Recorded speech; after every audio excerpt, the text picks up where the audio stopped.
Welcome to A Conversation with History. I'm Harry Kreisler of the Institute of International Studies.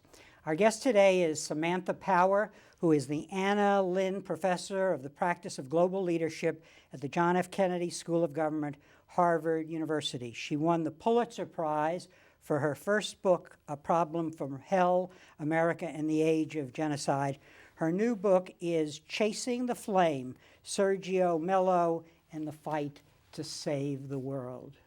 Samantha, welcome back to Berkeley. Good to be back. Lots happened in the meantime. Yes, quite a bit. Who was Sergio de Mello, and why is it important to know his story? Sergio was a person described to me as a cross between James Bond and Bobby Kennedy. And whether that fits the man, I'm not so sure, but it certainly fits the myth of the man. He's important because he was the UN and the international system's best diplomat, best troubleshooter, best nation builder, best grappler with lesser evils. He worked in something like 13 or 14 conflict areas, violent places, over the course of his 34-year career. He moved with the headlines. He was an aid worker in the early part of his career when the wars of decolonization and independence were taking hold in the 70s. He was the person in Bangladesh, then in Sudan when the civil war started there, then in Cyprus just after the Turkish invasion, then in Mozambique for the War of Independence. Early 80s, Israel is invading Lebanon. Palestinians are using the UN base from which to fire into Israel and stage raids into Israel. Israel tramples the UN base. Sergio's the guy there. He's in Beirut when the US embassy is blown up by a suicide bomber for the first time. During the Cold War ends, the wall falls. He's the one sent to negotiate with the Khmer Rouge. He lives there for a couple of years. Then when ethnic and sectarian conflict take hold in the 90s, he's in Bosnia where I meet him in 1994. He's there for just over a year, and then he goes to Rwanda and to the Congo to deal with the genocide and the aftermath. Late 90s nation building is the thing everybody's talking about. Mm-hmm. He's the so-called viceroy put in charge of first Kosovo and then East Timor. And then 9/11 happens, and he's named UN Human Rights Commissioner, so he has to figure out how to deal with George Bush and detention policies and so forth. And then, of course, everybody's attention is on Iraq, and he's the person sent to Iraq to try to do damage control, really, on the U.S. occupation and try to speed the day in which Iraqis would govern themselves. And then, of course, tragically, he's exactly where the headlines are, in that he's the first person, part of the first attack against a civilian target in Iraq, first suicide bomb attack, the first sign that al-Qaeda was in fact in Iraq when people who'd opposed the war for the most part thought it wasn't, and that was just part of Bush's hype. So, I want to tell our audience that you've really written a powerful narrative in which he emerges as a figure, a very complex figure who can learn, because as he's moving through all of these places, and you mentioned some of them, Lebanon, Cambodia, Bosnia, Rwanda, the world is changing, and he's also having to adapt and change. So the world was learning, and he was learning at the same time, and he was in a position to in some small way, adjust the world's response. Yeah, I think he was learning quicker than the world was learning. Yeah. I think he was, as you suggest, very adaptive in a way that I think is quite unusual for somebody who was at his core, I guess, a bureaucrat. I mean, he hardly ever worked in the bureaucracy, very rarely worked at headquarters or in an office. He was usually in the field. But it's very rare to meet somebody who's in the world, putting ideas into practice, who then has a tiny store of their brain that they reserve for actually looking on themselves and being self-critical of their own mission or their own behavior. But he was somebody who self-scrutinized. He made a lot of mistakes, of course, over the course of his career, but he was not somebody who stuck blindly to a particular path because he had chosen it at the outset. In terms of the world's learning from him, they, as if there's a world, but member states in the UN or the powerful countries, governments, weren't hugely solicitous of his advice on very many things for most of his career. Initially because he was seen as just a mere humanitarian, and statecraft was left to the manly men and not to the little aid workers. Then when he got into the political and the diplomatic side of the UN, he was just a Brazilian, he was just a UN official. Again, statecraft was reserved for statesmen, and to see a person who crossed borders like he did and dealt with transnational challenges and threats as he did as a statesman was not something we did in the 20th century. And I think we were actually too slow in the 21st century to orient our learning around a life like his. So I think he had a huge amount to teach. So I think your question is dead on in that regard. And he began to learn about the world and adapt an ideology or a theory about how to order the world. But I'm not sure the member states kept up with him. And part of the challenge now in his death is to try to expedite the learning of powerful countries so they don't have to go to the bother to make all the mistakes that he made over the course of his career. I guess what I was trying to suggest was that this biography helps us see what he learned, and from that, we might, and from that we might learn. Now, he was a very complicated man who essentially combined and felt many pressures and themes and so on. And I want to walk you through some of these, because you point out he was a philosopher, he was a UN official, he was a man of action, and he also was a man who had a very great sense of power and purpose. So first, a philosopher. He actually had a PhD, the highest PhD from French universities. Yeah, he had a couple. He started with the third cycle PhD and then got the PhD of the state, the doctorate of the state. He was an omnivore of knowledge, specifically intrigued by Kant and by Hegel, initially by Marx in his earlier years. He had gone to university at the Sorbonne and basically built a set of relationships with philosophers there that he would maintain while he was in the field. He wrote most of his first doctorate while on the Lebanese-Israeli border. And in fact, when the Israeli invasion occurred and the UN mission was kind of paralyzed by being just surrounded on all sides and by being unable to leave, it was the most fruitful chapter in his intellectual career, because he had all this time on his hands to be able to develop his ideas. I think one of his regrets later in life is that he never got to duck out of the system at a time he was quite literally bursting with recent experiences of applying theory in the world of practice. And I don't know anybody else, I mean, I'm looking forward to hearing if such a person exists, but who lived so immersed in the world's worst places, or in violent places where issues of life and death and mortality and idealism sort of bump up against the grittiness and the darkness, perhaps, of the human condition. That on the one hand, and then somebody who's so literate and really could have been a great public intellectual had he not chosen this practitioner's life. So the combination made him an intoxicating figure within the UN system, within the international order, and it certainly made it, for me, an unbelievably edifying journey to just walk in his footsteps for 4 years, to learn philosophy from him, political theory from him, but also to learn the mechanics of how things work in the field. And he was grappling with the big problem of international relations, that is combining idealism and realism, that is in his academic work. And you say at one point, only man would pull history toward a more just future. I mean, you're drawing conclusions about his work. Yeah, well, I think, he started as a Marxist and a believer in these structural predetermined forces, and at a certain point he broke from that and tried to imbue in people around him, both in the international system and in his more theoretical quarters of his life, but a regard for the degree to which individuals had to make a difference if a difference was to be made. So, be the change you seek, as it were. And that was, at a time when Parisian philosophy and salon talk was very jargon-laden and entering a kind of postmodern phase, I suppose.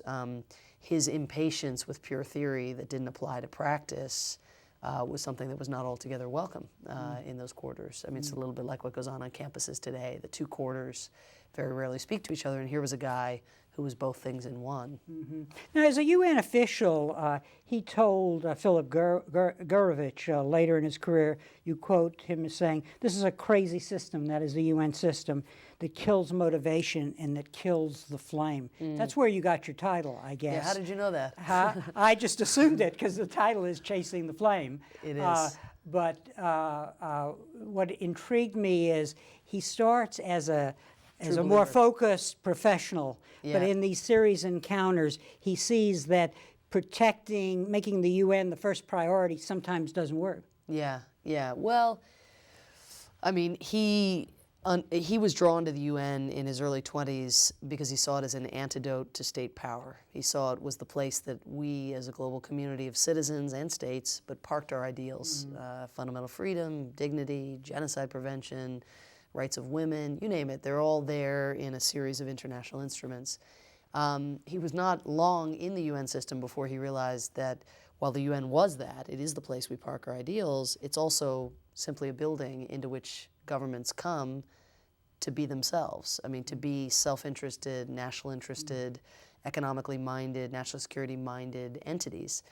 And so I think that to the degree that he felt disillusionment with the UN system, it was more that he gained exposure to the habits of governments and to the difficulty he had over a lifetime convincing governments to invest resources in a sustainable and other regarding way to deal with the commons or to deal with these kinds of humanitarian or human challenges.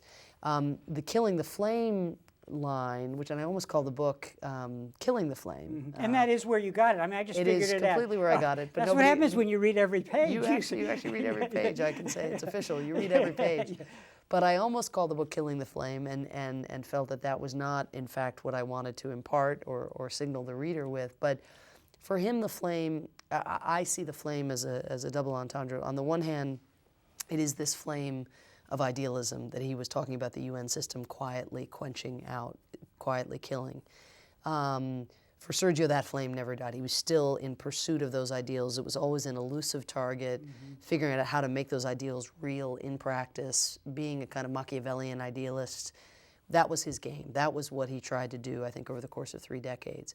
But the other flame is like moth to a flame, the fact that he was something of a, if not a war junkie or an adrenaline junkie, at least somebody who had a strong internal craving to be where the action was. And by the end of his career, of course, it was with good reason. He was an empiricist, and he recognized that he was the person in the international system most likely to bring about productive, constructive dividends in broken places. So there was good reason to want himself to be there. If you cared about Iraqis, for instance, there's good, sound reasons to want Sergio to be the person there instead of some other UN official. But part of it was also that he never really was all that good at sitting still, at just being kind of alone with himself. He needed to be surrounded by those colossal human stakes. And so he's chasing the flame of all kinds. And he's dealing with the fact that governments do find a way to convince you that your ideals will exist better in the textbook than they will in the real world. And that was, he struggled to kind of almost, you might have called it stoking the flame or kindling the flame. He had to keep it going in order to continue to get out of bed in the morning. And as a man of action, you say that at one point that being in the field gave him room for creativity. Well, partly, it was again it's a little boring really to talk about the UN system as a whole, but by having all these governments, there are now 192 countries who comprise the UN, they've put in place a whole series of rules to ensure that the civil servants like Sergio or like the Secretary General, there are about 9,000 civil servants in New York, that they play by the rules, that they don't spend money needlessly, that they adhere very closely to UN Security Council resolutions that are passed between, among the United States, Britain, France, Russia, and China. And what Sergio found is that if he could get away from the member states, if he could get away from the governments, so to be sent off into the world, but buy himself some distance, there was an awful lot that he could do using the ambiguity of specific mandates in order to push the boundaries of what he could achieve. And so part of the reason to want to be in the field is to be a little more free of the paperwork, a little more free to contrive practical mandates, on the heels of these legal mandates that he was given that often were written by people who'd never been to a country, who'd never conceived of living with this kind of violence that Sergio took as a matter of course. And he went from being a man in the UN at the bottom rung who helped refugees in places like Cambodia, all the way in the end, he was actually a viceroy. He was brought in by the UN and became actually the interim governor of East Timor. Yeah, no, he found it completely surreal to have walked the journey that he did. I mean, not only from an aid worker, or as he used to call it, a grocery deliverer within the UN system, passing out humanitarian aid, but as somebody who would have strongly supported decolonization, strongly, as a Marxist, as a anti-imperialist and so forth in his youth, would have been hugely troubled by colonial adventurism. And yet, at the end, tail end of his UN career, Sergio was the person made the kind of man with the plith hat and the cane and the, not quite, he didn't wear these outfits, but he was the person in whom was vested absolute legislative, executive, and judicial power, both in Kosovo and then in East Timor. And so suddenly, the person who'd railed against imperial overtures was in a sense running one, spearheading one, orchestrating one. And it's different, of course, because the UN mandate in East Timor, which gave him those absolute powers, was one that was authorized by the United System as a whole, by the Security Council. And so in a sense, it had legitimacy in a way that, for instance, the US occupation of Iraq was not seen to have legitimacy. But to the people of Timor, that idea that a Security Council mandate preceded him only bought him about a 1-month honeymoon. At that point then, after a month, they were saying, you're still an occupier, you're still a viceroy. And he quickly, relatively quickly anyway, learned how to devolve power, that by devolving power, he would actually more effectively exercise it. Now, in his final journey, he really confronted this question of power and purpose, and because of his personal life, he didn't want to go to Iraq. The Secretary General wanted him to go. President Bush liked him as in their personal interactions and wanted him to go there. But he told, before he went to Iraq, you quote him as telling a French journalist, Iraq is a test for both the United States and the UN.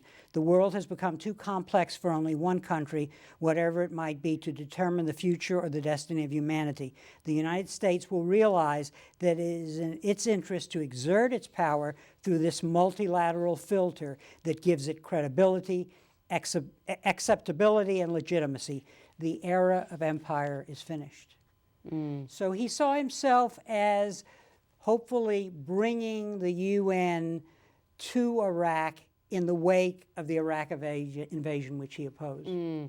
Well, remember that the context which he alludes to is President Bush going before the UN and taunting the member states, taunting Kofi Annan. You're about to become like the League of Nations. You're about to become obsolete. You're irrelevant. And these kinds of charges stuck in the craw of Kofi Annan, the Secretary General. They stuck in Sergio's consciousness. There was this sense of, my goodness, if the United States is able to bypass the UN Security Council, to go to war on its own or with the British and the Spanish or whoever, and if it works for the United States, what will that mean for the future of the United Nations? What will it mean for the future of international law, for the future of the Security Council?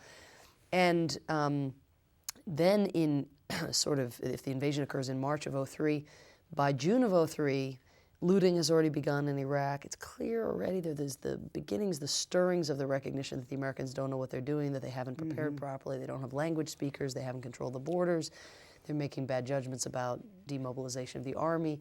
Sergio's watching all of that from outside, and so at that point then there's a dualism to what he's thinking about, because on the one hand he's thinking, oh my gosh, someone has to save the UN, but on the other hand, maybe someone has to save Iraq as well. And so in both instances, it seems that both those strands kind of come together and cause him, I think, largely to override his personal desire not to be anywhere near the place. And the reason he didn't want to be near the place is because he'd opposed the war, although never vocally, because he didn't want to forfeit his relationship with the Americans, because he knew they were going to war regardless of what he said. But he was quite sure that the Americans in Iraq would not be ready to hear his advice. He had all this technical expertise to bring to bear on elections, on constitutions, on policing, transitional justice, reconstruction. He was a decathlete of nation building. You might think of it, probably 10 or even 20 skills that you would need to really think about transitional society from dictatorship to some more kind of stable post-Saddam era. He had all those skills rearing to go, but he had a sense that the Americans weren't ready to hear anything from the UN, that their ideological disposition against the UN was such that he was not going to have much success. So in knowing that, he thought, well, why would I just go, in effect, be a stooge, be degraded by these interactions where Paul Bremer's never done nation building in his life, is going to tell me, what the right approach to this is. Let me just stay home. Let me deal with my personal life. Let me deal with being a human rights commissioner, which is not an easy job.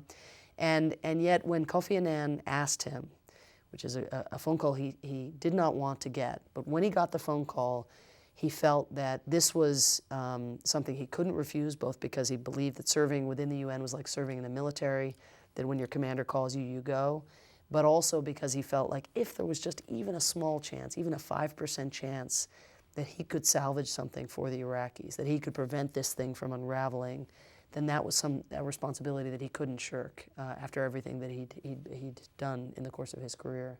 And after he was there briefly and realized a lot of what you just described in terms of what he saw going on and how it was inconsistent with all that he knew, he was at his office at the Canal Hotel, and a bomber came and he was killed, although he remained alive for several hours, but the U.S. had no equipment available to actually save his life. And you write, he died under the Canal Hotel's rubble died under the Canal Hotel's rubble, buried beneath the weight of the United Nations, in a way. And it sort of struck me that he fell into a chasm also in the sense that on one side was all that the U.S. knew, the UN knew about post-conflict stabilization, and on the other hand, American military power,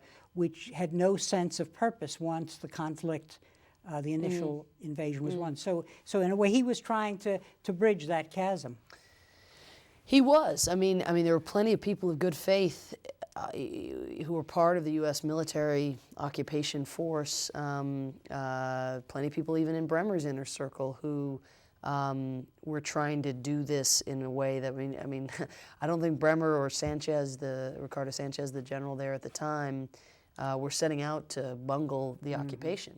I think they just had a very parochial and insulated view, both because of their prior ideological dispositions, but also because of how they were located in the green zone and not really in touch with just how badly things were going.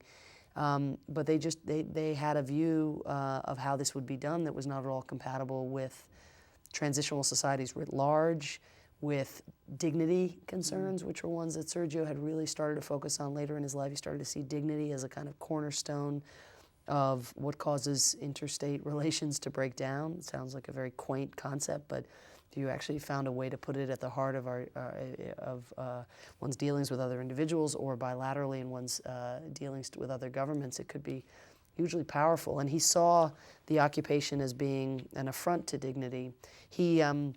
When the bomber went off, of course, I mean, you alluded to this, but it is just an unspeakable tragedy and travesty that Sergio Vieira de Mello, who worked for 34 years to help the stateless people of the world, or the people who'd been left behind either because their governments were abusive or because their governments were negligent or failing, but that this man who, for all of his faults, could have given his life to that task, to that agenda, could then in his dying hours, and it was not obvious he was going to die, but in the last 3 hours of his life, that he could be left effectively stateless, unowned under the rubble, that his life and really the future of the UN, at least in the short term, would be rendered contingent on the heroic instincts of Americans who were near the Canal Hotel, who did their best to rescue him, but that those Americans would have none of the cutting equipment, none of the cranes, none of the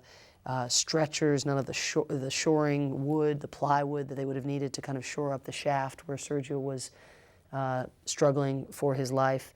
I mean, they were reduced to rescuing Sergio with a lady's handbag, literally a basket handbag that one of the Americans found in one of the offices, a curtain rope that they'd pulled off one of the office windows, and they tied the curtain rope to the handbag and turned that into a kind of amateur pulley system so that the soldier, the EMT who was down trying to stabilize Sergio, would just take rubble with his bare hands, put it in the handbag, and some other soldier would kind of haul it up. And then a curtain, which was the stretcher ultimately used the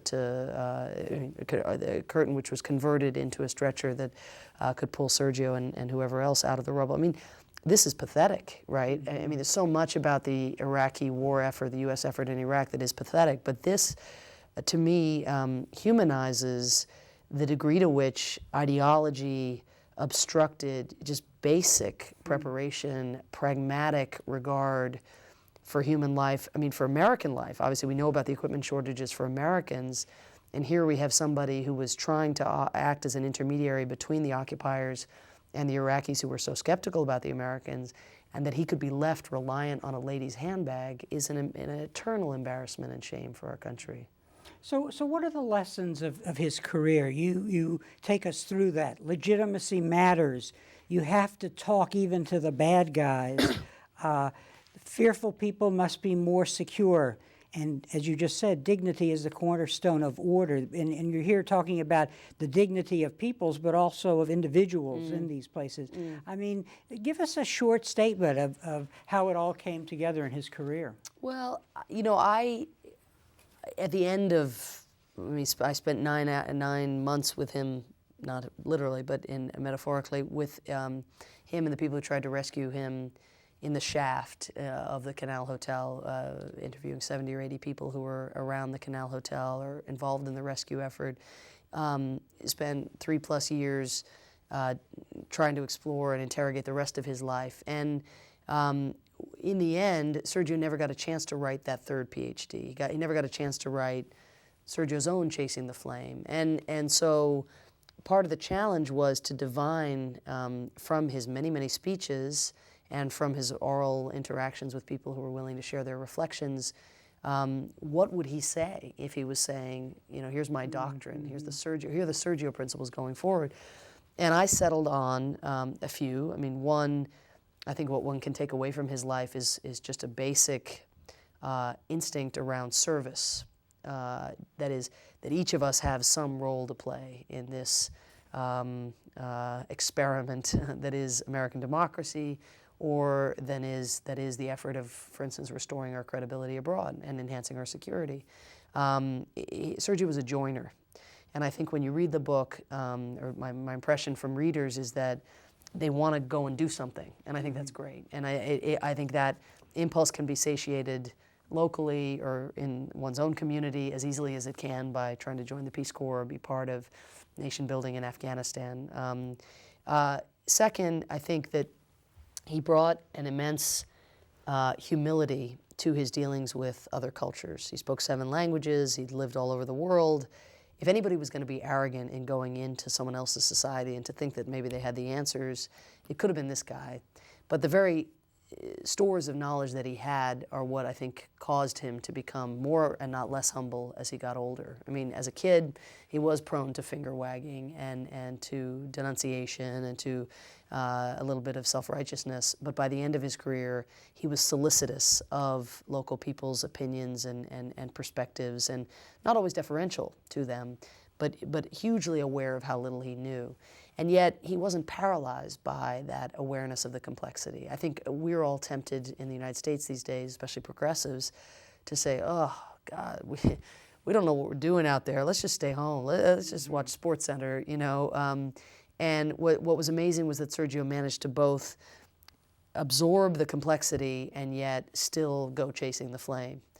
And then I think the third thing I would say just briefly is his understanding that, as one of the chapters is called, fear is a bad advisor.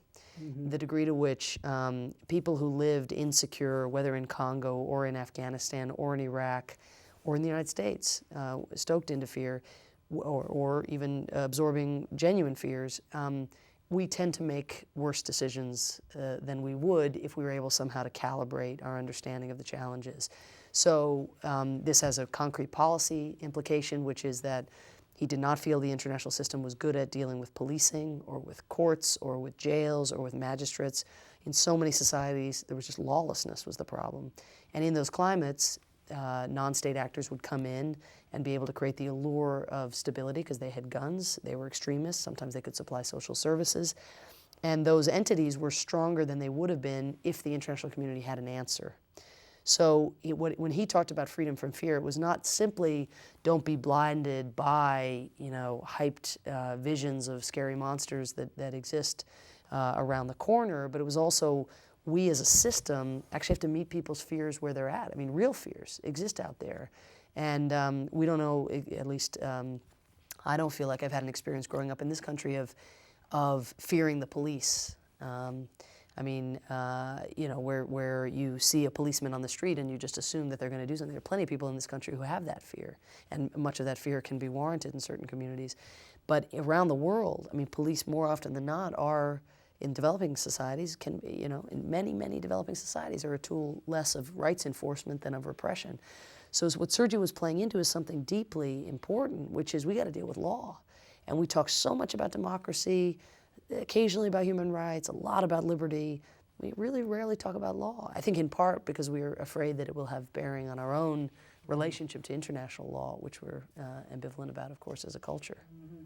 So what does this book and your work here teach us about the kind of leadership we need to lead us to a new foreign policy agenda that sort of looks at the real problems out there on one hand, but also is respectful of America, character, and national culture with all its strengths and weaknesses?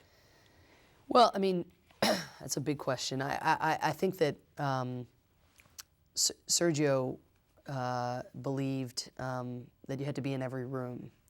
So the idea of kind of blindly turning your back on regimes that are unsavory or evil in the parlance of today was just untenable. You had to, so American foreign policy has to orient itself, has to get back in the room, not because it's always going to achieve something in the room with, for instance, Ahmadinejad of Iran, but by being in the room, it will get to know who it is that it's actually talking about. We have no real intimate knowledge of the Iranian regime.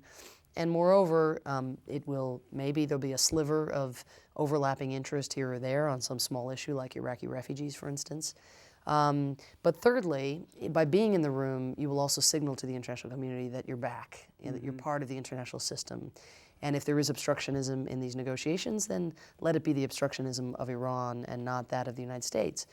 I think the other thing, he's such a global figure, is that in walking in his footsteps, one sees the impossibility of a single country dealing with the kinds of challenges that exist on the horizon. Now this, people say all the time, every politician says this, the point of cliche, no single country can handle the transnational threats and challenges, global warming and public health and counterterrorism and proliferation and so forth.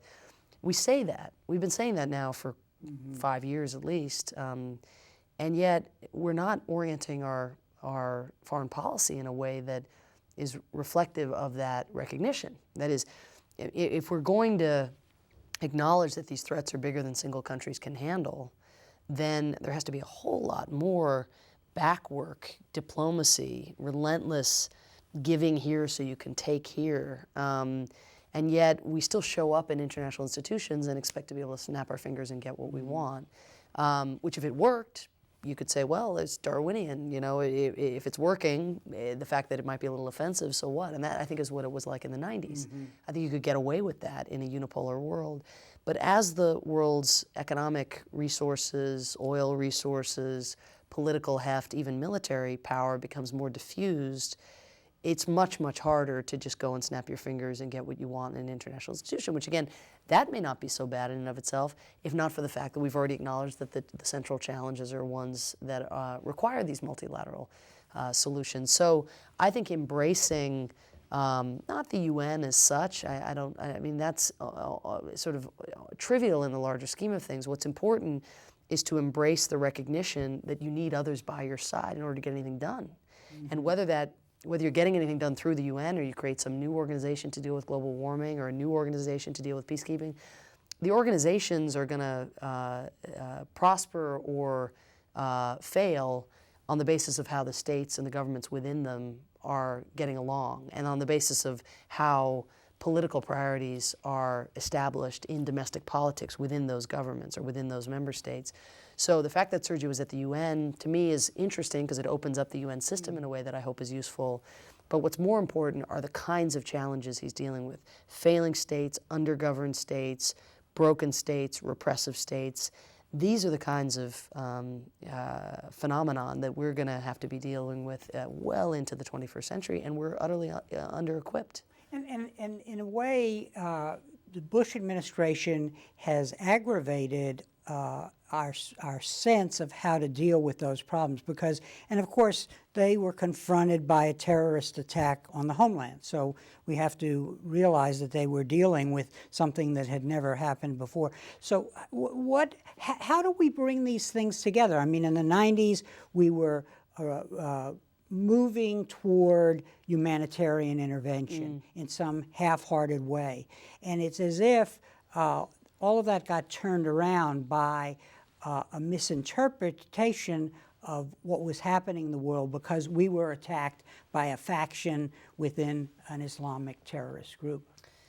Yeah, I mean, there's a lot, again, in that question. I think that there are a couple of things that have gone on over the last 6 or 7 years. One, concepts, basic terminology has been misappropriated and thus stands in 2008, 2009 in dire need of rehabilitation. So, such as concepts of democracy promotion, yeah, right? I mean, what we talk about promoting democracy for the last 6 or 7 years, and yet most people around the world think one of several things when they hear the United States talking about democracy. They think of the war in Iraq and doing it at the barrel of the gun.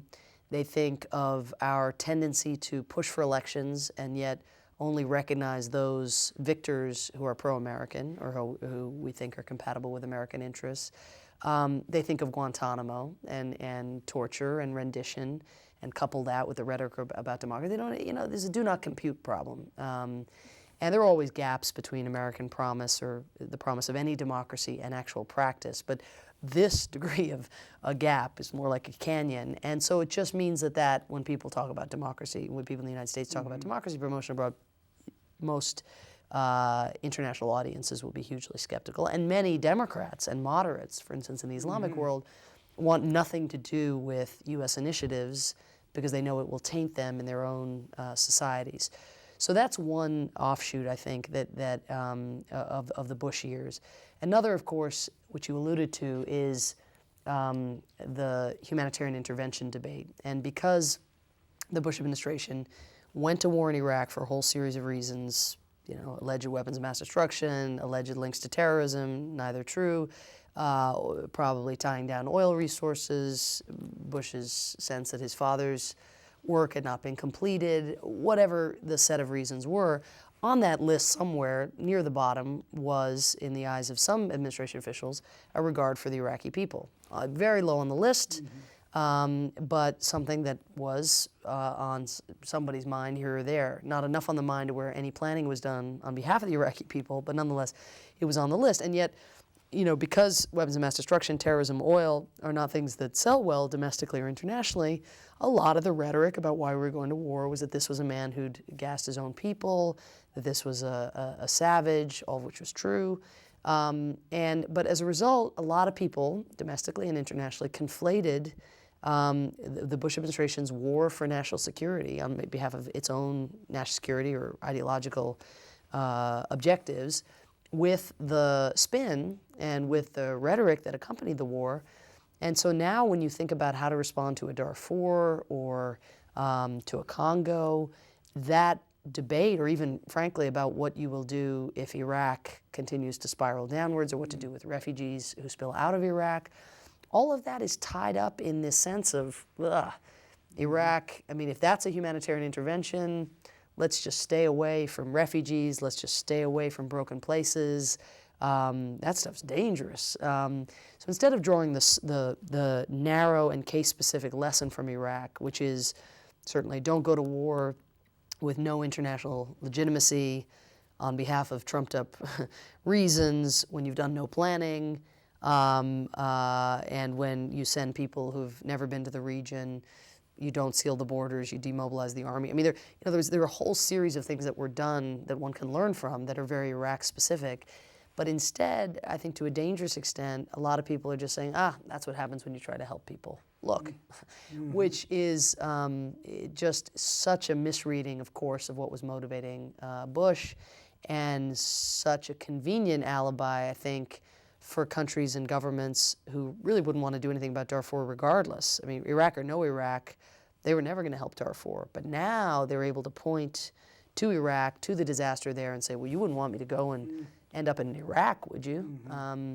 Now, that isn't I don't mean to understate the genuine risks of getting involved in other people's societies. Again, I think those are the risks that Sergio grapples with. But I just think it's important, just as it's important to calibrate our fears around real fears, so too, I think the risks that exist, which are country-specific, culture-specific, whatever, timing, geopolitics-specific, instead of conflating everything that's gone wrong the last 7 years and projecting it onto the kinds of broken places that are sorely in need of international attention. What concretely does the next president do because in addition to this error in conceptualization and incompetence in action that we've witnessed in Iraq, we're confronting a situation where on the one hand we see that we don't have the competencies to do certain things. On the other hand, we do have military power. But this is all happening in a world where American power is in relative decline and other parts of the world, such as China, are rising and have very different views about what global action might be required in particular situations. Well, I think you're completely right about the relative erosion of U.S. influence, if only measured by our ability to get what we want around the world. I mean, on Darfur, on Iran, even on Burma, we were stymied again and again, unable to put in place the kind of multinational, multilateral measures that might have pressured regimes into changing their behavior. So it is a more multipolar world. But I think perhaps the helpful way to think about American power, there's no easy way to think about it in this kind of multidimensional chessboard, but would be to think about the components of U.S. influence, which are in fact military and economic power, of course, hard power, but also the concepts you mentioned, legitimacy, competence.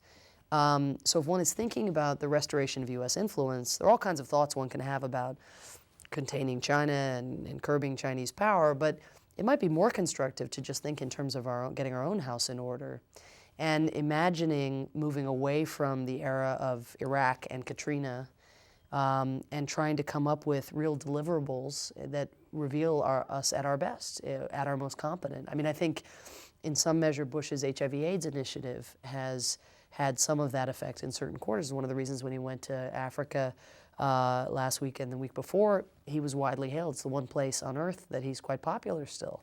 Well, why is that? It's because there was something very concrete, very technical, not all that ideological with the exception, arguably, of the abstinence programs, but that was delivered, that has kept people alive.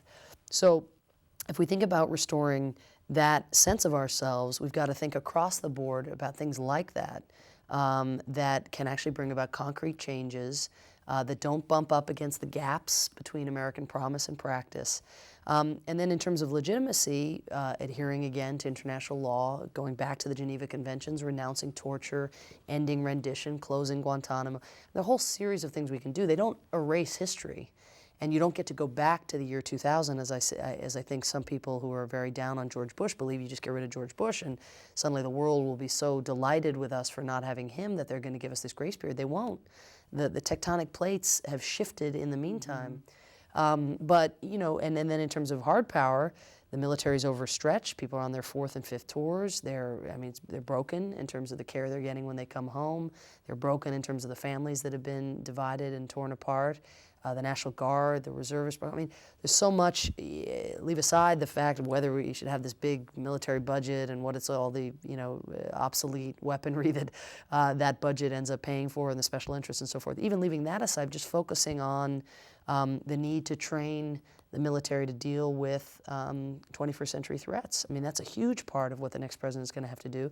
And then you go over to the economic piece of hard power, and you've got to deal with the deficit, and you've got to stop making China our ATM, effectively, and of course start dealing with education and healthcare and what ails us domestically. But I think if one gets overwhelmed by the sort of loss of influence, some people, of course, relish it in the United States, think that it's better that the U.S. doesn't have more influence abroad. Some people lament it. A lot of people don't know how to think about it. But I think what's important is all of us will be better off if we act more legitimately, if we act more competently, if we're more economically stable and secure at home, and if our young men and women aren't suffering in the way that they are and being forced to shoulder the national security burden for our entire society. So if we just go bit by bit by bit, it seems to me that's a more constructive approach to rehabilitation than than again watching SportsCenter or believing that you have to go abroad in search of foreign monsters to slay, which is how some people think about retrieving our standing. One theme that emerges in your work, and also Ambassador Jim Dobbins was a guest on our program, and I'm also thinking of some of the things that Jim Fallows has written in the entry of the war, and that is the failure to institutionalize competence in dealing with problems.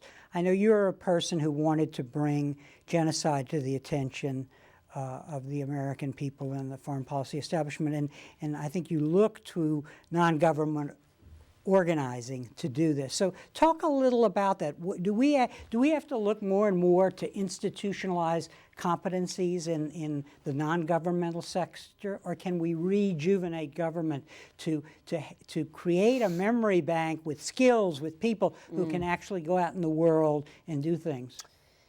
Well, I mean, the answer I think is both. I don't think, I mean, if you take mass atrocity or if you take really the bigger issue at stake, I think in both A Problem from Hell and the Sergio book, which is the failure to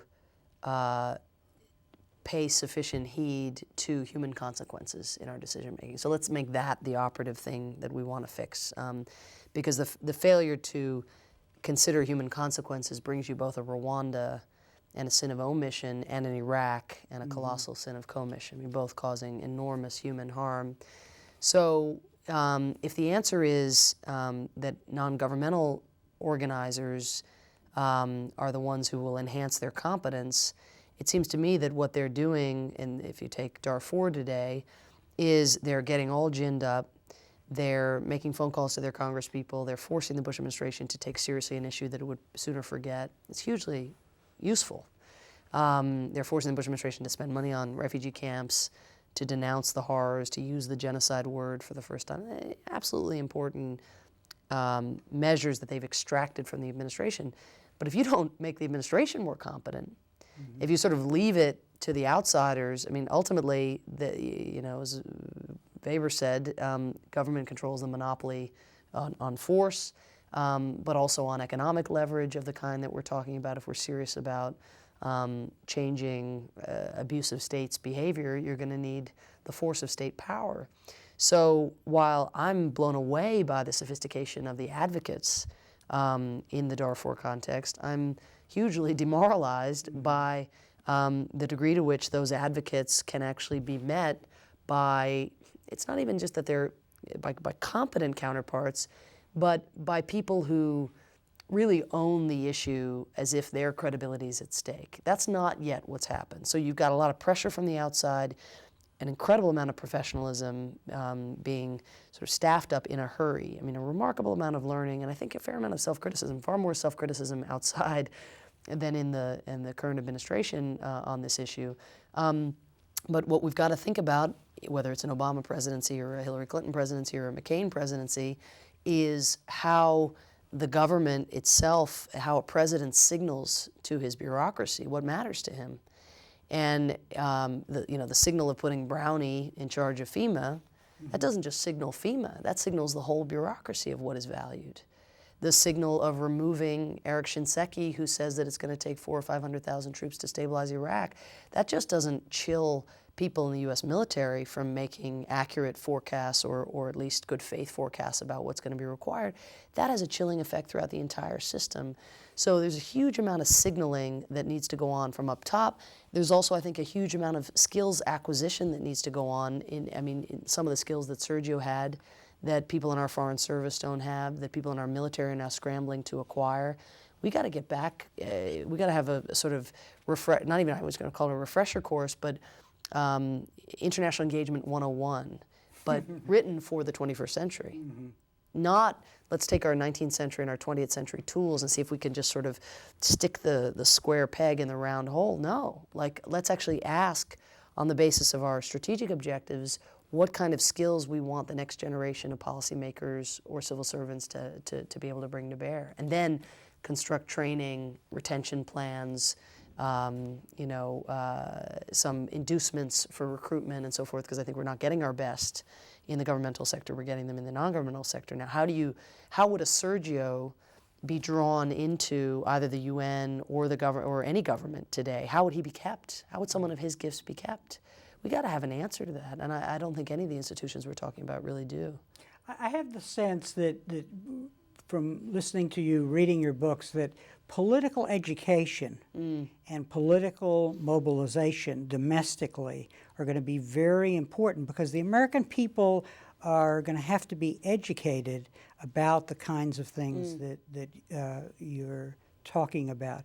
Strangely enough, I went back and read your previous interview. For you. Yeah, when you were here. Well, where we know you've been misquoted about certain things, but you said we've got to build, this was for you in 2002, we've got to build a way of connecting grassroots to grass tops to elite centers of power.